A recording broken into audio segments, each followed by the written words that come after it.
entry number 738, column C. Can you please read what that number is? Mike Miller, All right. Could you please provide the date of that call? February 12th, 2008. This column D here, what does that provide? What information is column D providing? So if you scroll to the top of that spreadsheet, it actually tells you that it's the duration of the phone call. Is that in seconds? In seconds, correct. Okay, so this call is how long? 1,072 seconds.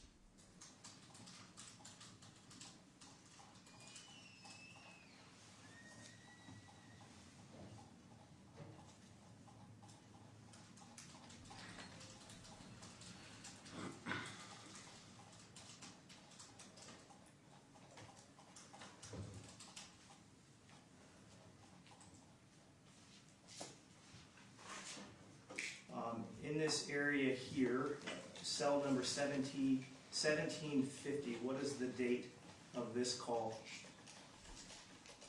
So I can't see the 1750.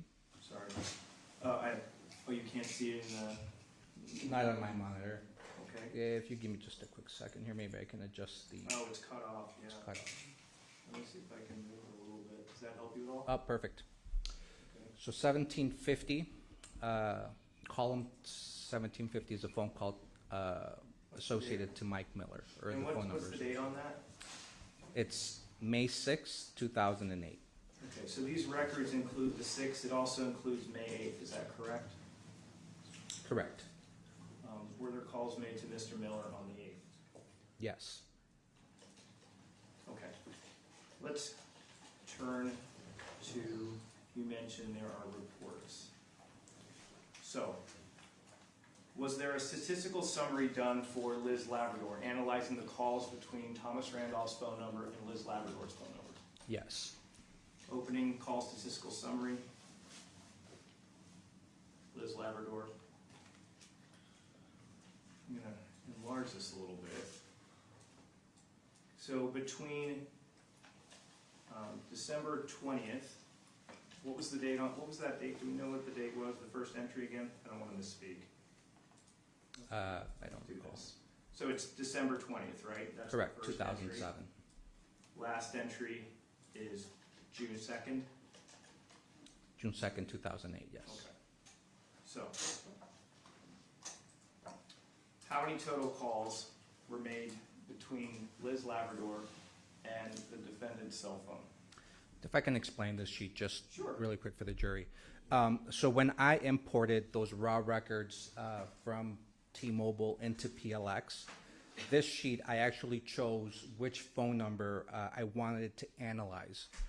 This sheet is an accurate representation of all of the times that there was phone activity between the phone number belonging to Thomas Miller and Lizzie during that entire date frame. Thomas Randolph. Thomas Randolph during the entire date range of those call records. So during that time, there was 335 voice calls between those two phone numbers. There's a category here called direction. What does that mean? Direction is whether the phone calls were incoming or outgoing to Thomas. How many outgoing calls did Mr. Randolph make towards Ms. Labrador? 321 phone calls, which is a total of 96% of that entire call activity. Okay, and she only called back, or at least that number only called back his number 14 times. 14 times or 4%. All right. There's a column here that says duration.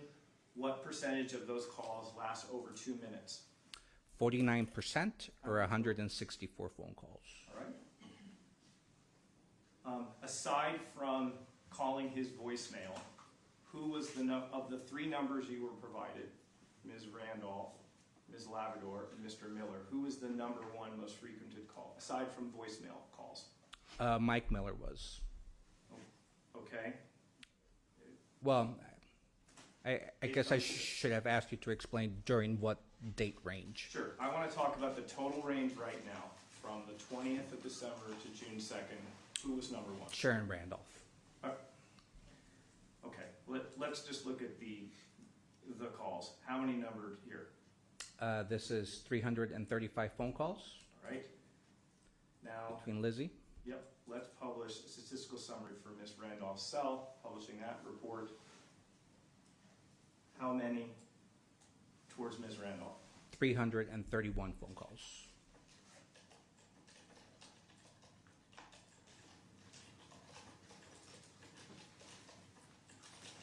Opening Mr. Miller, how many phone calls to Mr. Miller?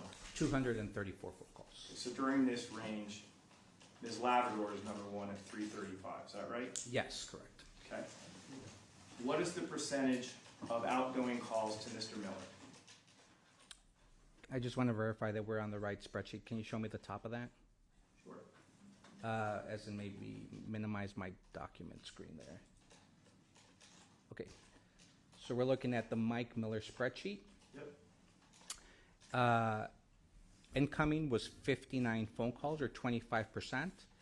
Outgoing phone calls to Mr. Miller was 175 phone calls, or 75% of the time. So 75% of the call time, Mr. Randolph's phone is reaching out to Mr. Miller. Correct. What percentage of those calls last longer than 2 minutes? 38% of the phone calls, or 89 of the phone calls.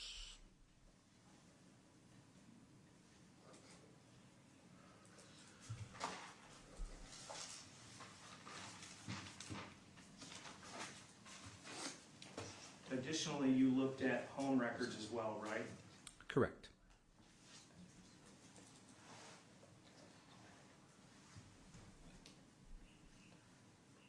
Publishing Mike Miller's call statistical summary.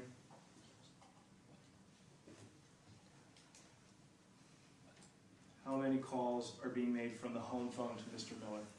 35 phone calls. How many are there outgoing? All of them, 35. Mr. Hunter, which exhibit is this? This is Exhibit 326, Your Honor. The folder is telephone records, and the subfolder is Thomas Randolph home phone TAS. Okay. And it states statistical summary, Michael Miller. When we open the statistical summary from the home phone to Ms. Labrador, how many calls were made to that phone number? 3 phone calls. How many of them were outgoing? All of them. All right.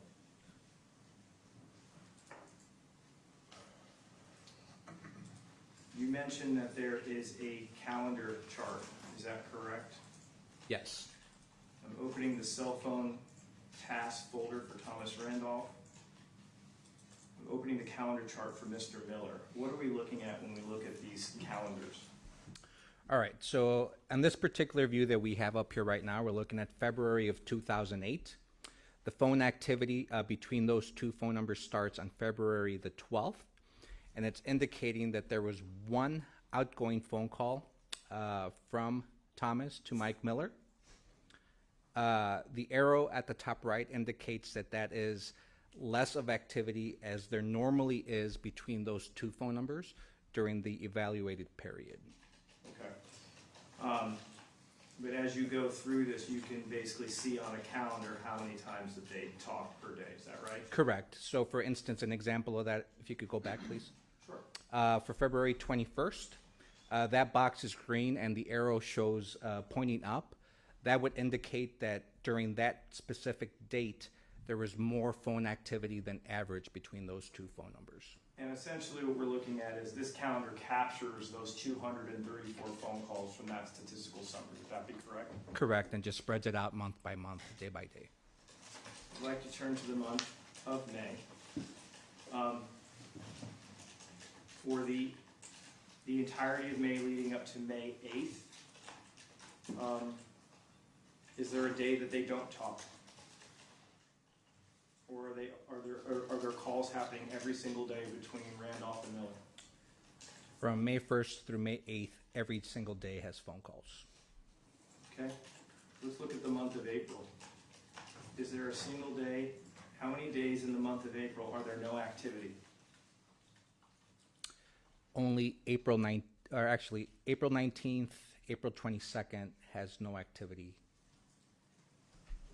Let's look at the month of March. How many days are there no activity between Randolph and Miller's two phone numbers? March 1st has no activity. March 22nd has no activity. All of the other dates show some kind of activity. All right. Did you also count out or determine how many phone calls, let's do it this way. You indicated that the first call between Mr. Randolph and Mr. Miller occurs on February 12th, is that correct? Based on those phone records, yes. And the last phone call is on May 8th, is that also correct? Yes. Okay. Did you count up or calculate how many calls Mr. Miller had with Liz Labrador during just that range of time? I did. How many calls were there? I don't remember the exact number, should be on one of these reports.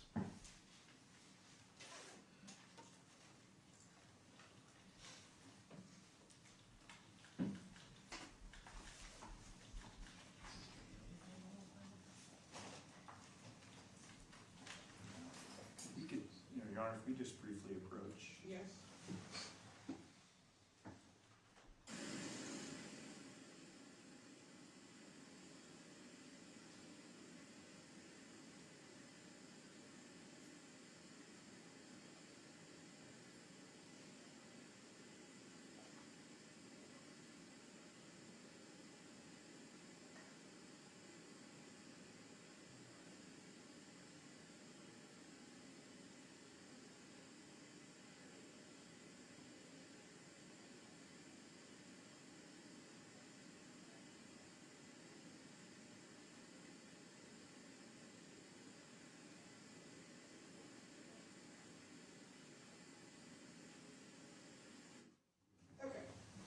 This witness does have an appointment that he has to make at a certain time, but we didn't want to keep you guys waiting. So, sir, at this point, I'm going to excuse you. I'm going to remind you that you are still under oath. This witness's testimony will resume when he's back from his appointment. Okay? Thank you, sir. Thank you so much.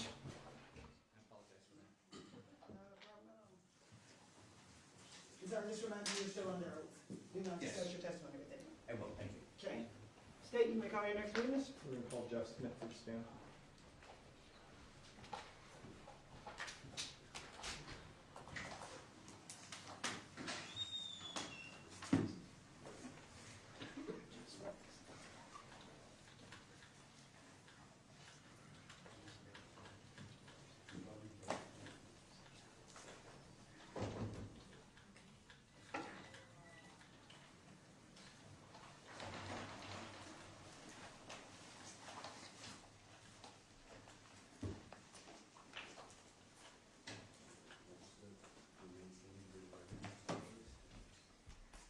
You do solemnly swear the testimony you're about to give in this action to be the truth, the whole truth, and nothing but the truth, so help you God? I do. Thank you. Please be seated.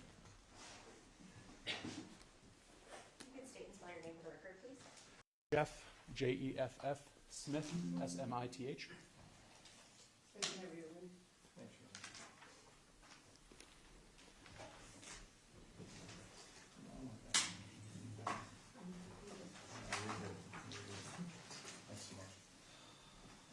How you doing, sir? Good.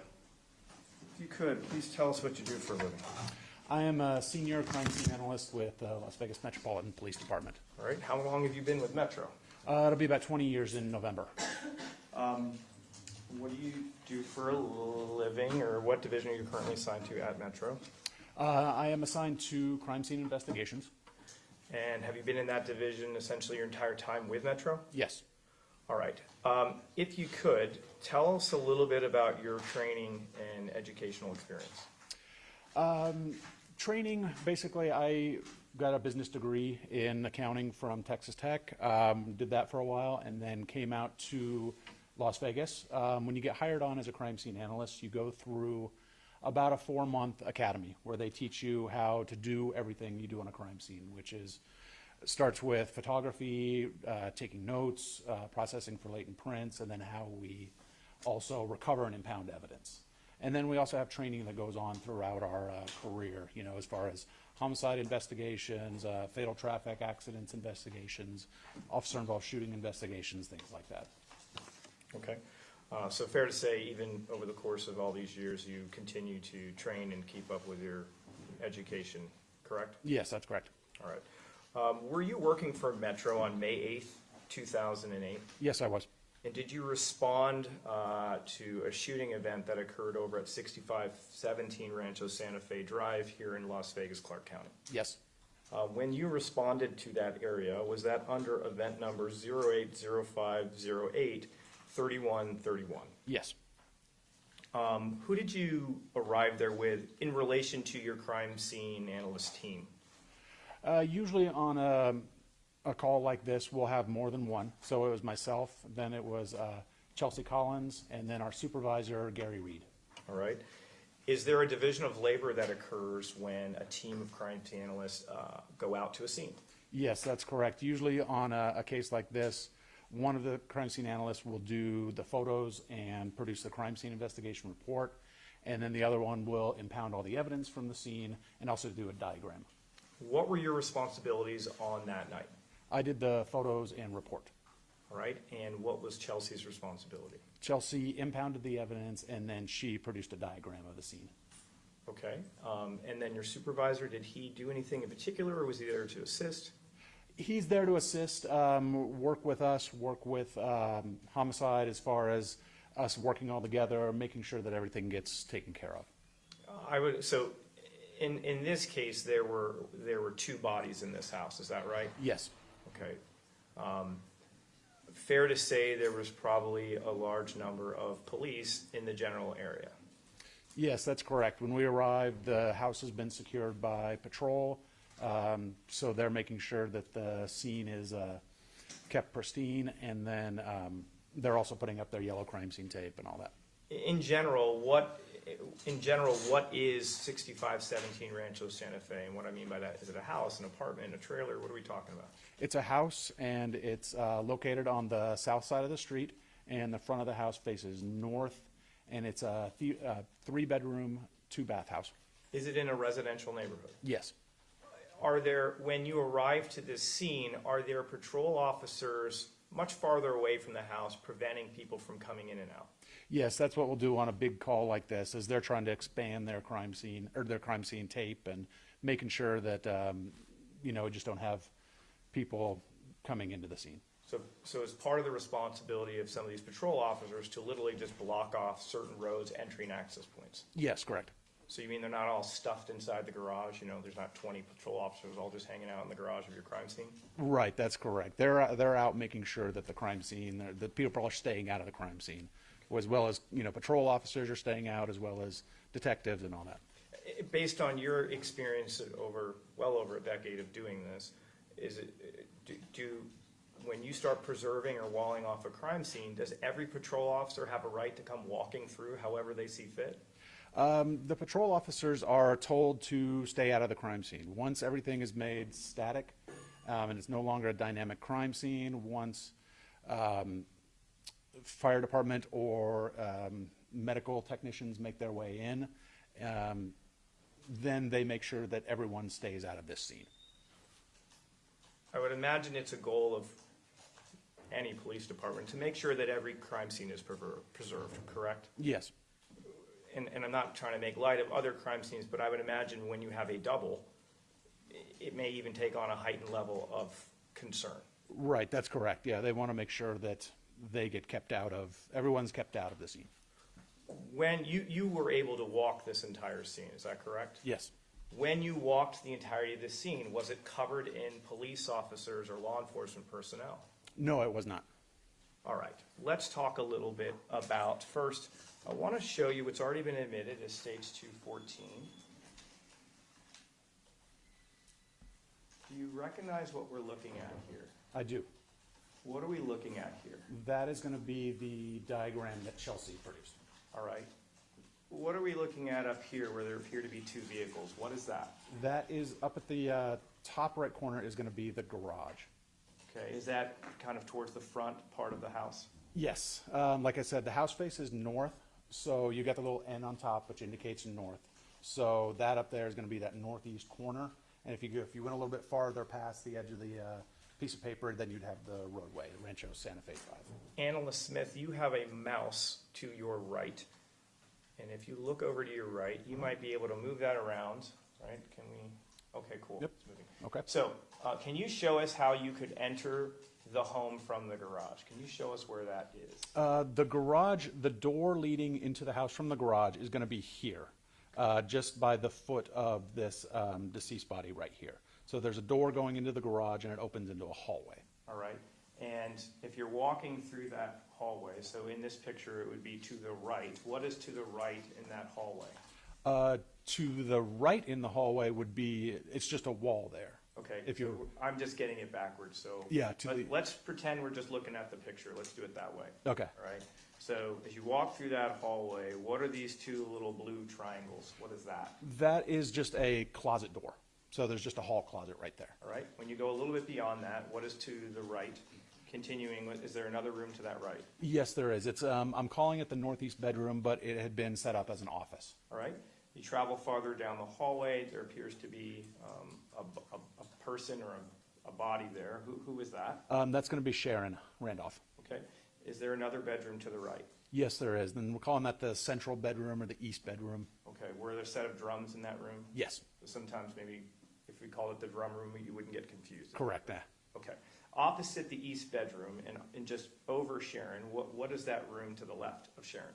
That's just a bathroom right there. Okay. And if you walk straight down this hall past Sharon, what do you enter at the opposite end of the house from the garage? That's going to be the master bedroom. All right. If you were to go towards where Sharon's feet are, and you start heading to the left in this photograph, what is this rectangle area right here? That's going to be a little bit of a hallway that just takes you from the bedrooms into the rest of the house, the living room, family room area. All right. And I'd like to turn your attention to what has been denoted as the family room. Is the kitchen also depicted there? Yes, it is. The kitchen is just south of that family room. All right. To the right of the kitchen, there are these little blue lines. What's that supposed to denote? Those are French doors that open into the backyard. All right. In the complete opposite end towards the front, there's another kind of quarter circle blue line there. What is that? That is the front door leading into the residence. All right. So essentially there are three, at least in terms of doors, there's three entry points into this house. A front door, the garage door in the garage, and then in the back, there's the backyard door. Yes, that's correct. Okay.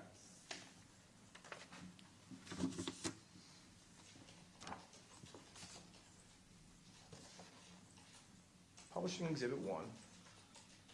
What do we see here? That is going to be the front of the house. All right. Publishing Exhibit 2, is that a closer version of that home?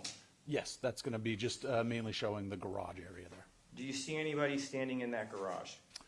I do not see anybody standing in the garage.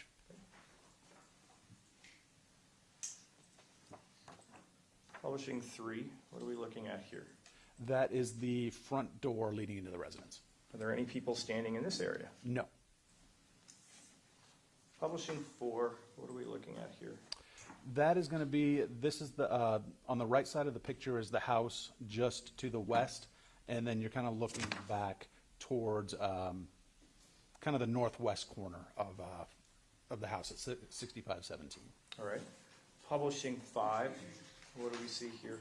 That is going to be the side of the house on the west side. Okay. And is that green door, is that a gate that leads to the back part of that house? Yes, it is. Publishing Exhibit 6, what are we looking at here? Maybe I'll do this. Let me approach because the lighting Yeah. is so backlit. Maybe hard to see, I don't know. Can you tell what you're looking at there? I think that is going to be the west side of the house, inside. Yeah, On like the in the, side of the house? yeah, inside that gate we just saw. Okay. And maybe if we zoom in a little bit, maybe with this lighting. Do you happen to see a green gate there? Yeah, way in the back. Yeah. So it's from the backyard, looking towards the front of that gate. You had an opportunity to look in the backyard, is that correct? Yes. What do you remember about the backyard? Was there anything in the backyard? There was a pool that took up most of the backyard, and then there was like a detached small garage, you know, like a one-car garage, kind of slash storage area. And Your Honor, may I just approach freely without requesting? Thank you so much. I'm going to show you what's been admitted as 7 through 13. Just take a look at those real briefly and just tell me if that is a fair and accurate depiction of the pool area.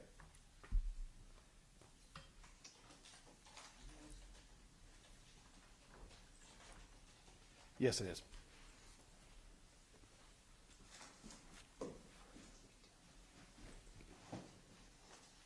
Publishing 7.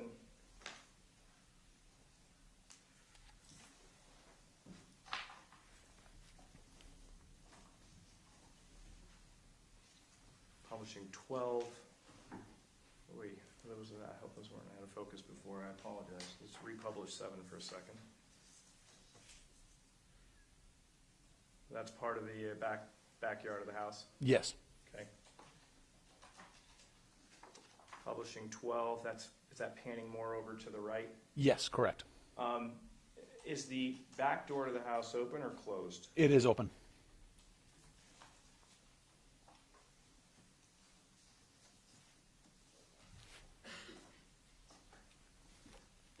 Publishing 13. What is that structure that we're looking at in the center of the photograph? That is the small garage that I talked about, where kind of the one-car garage storage area. Okay, when you arrived there, did it appear open? Yes.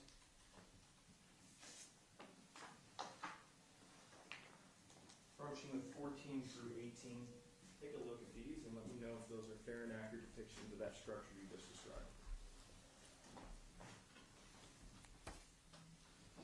Yes, they are.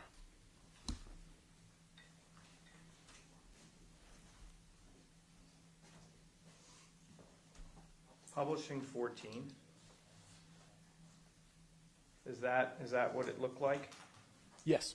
Is there also a door that enters into that structure? Yes, there is. You can kind of see it on the side, on the right side of the picture, just kind of near that motorcycle. Why don't you take your mouse and you just kind of hover over it? Yeah, kind of right here is that that other door. Let the record reflect the witness has identified a white door to the right of the motorcycle.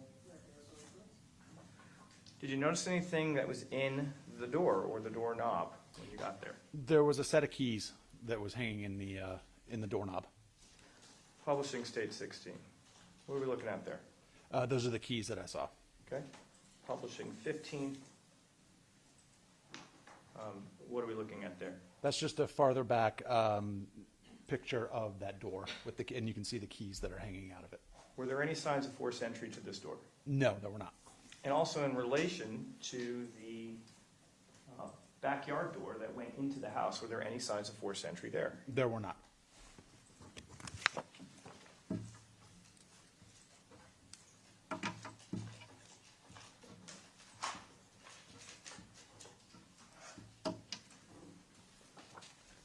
Approaching the states 19 through 29, you mentioned that you walked the sides of the house, is that correct? Yes.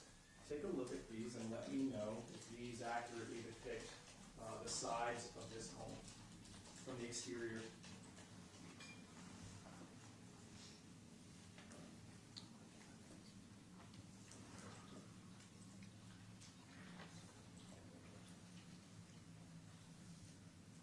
Yes, they do. And there were some of the homes, and then there was one that was behind that garage.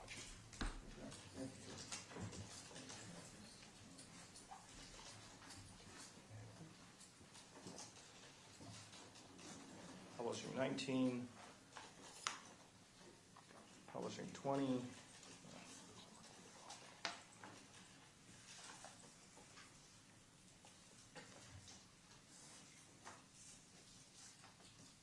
publishing 21.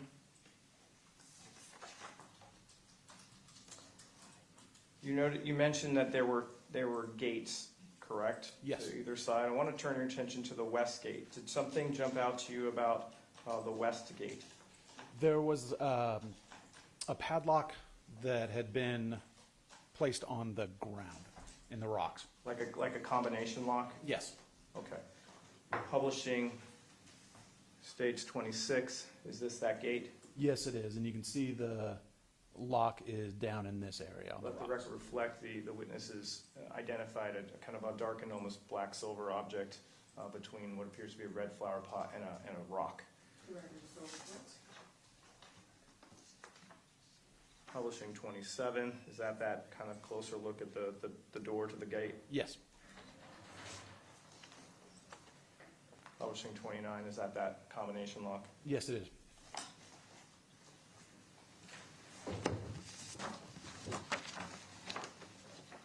Publishing 30, what are we looking at here? That is the front door leading into the residence. Were there any signs of forced entry? No. Publishing 31, is that another example of that gate Yes, it to is. the front door? Yes, the security gate on the front door.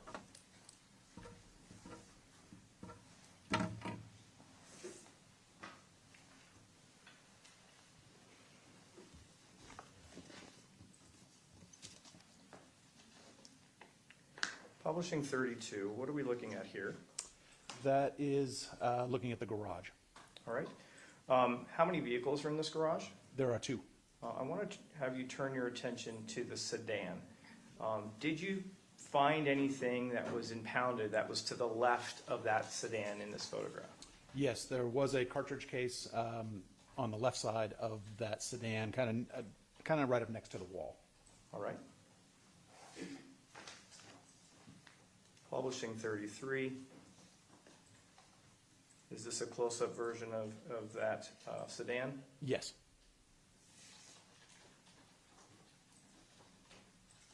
Publishing 34. Do you see the general area where it is? Maybe if you could take your mouse and circle the general area where you think it was found. Yeah, I believe it's going to be over in this area here. Let the record reflect the witness made a circle around what appears to be, I don't know, it looks like a push pin board, maybe leaned up against the wall, and there appears to be an oval kind of area rug, or at least a floor mat.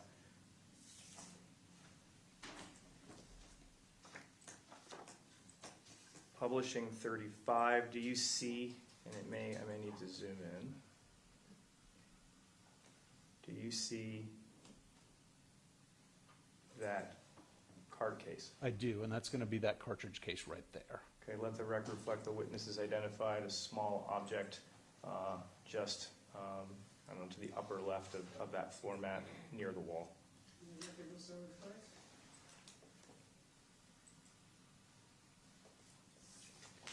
When you were briefed on this, did you have an understanding in general about where these shootings occurred? We were told that they had basically happened in the garage area, and that's kind of what I was able to see. I don't think we got a definitive description. I knew we had a body in the garage, but as far as what I was seeing, as far as the evidence, it showed that it was all in the garage. Okay, so what you're saying is when you're looking around, you're seeing things, evidence of a fire, of a shooting happening in the garage. Correct, yes. Okay, you weren't present when anyone was describing actually how it went down. Right, I don't think they gave us a definite description as it Okay, occurred in this place. Okay, so just so we're clear, what you're saying is when you were looking around, it seemed to you it happened in the garage because of the things you were collecting. Right, that's correct. Okay.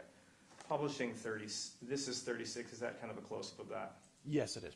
Publishing 37, even more close-up version of that Yes. card? Yes.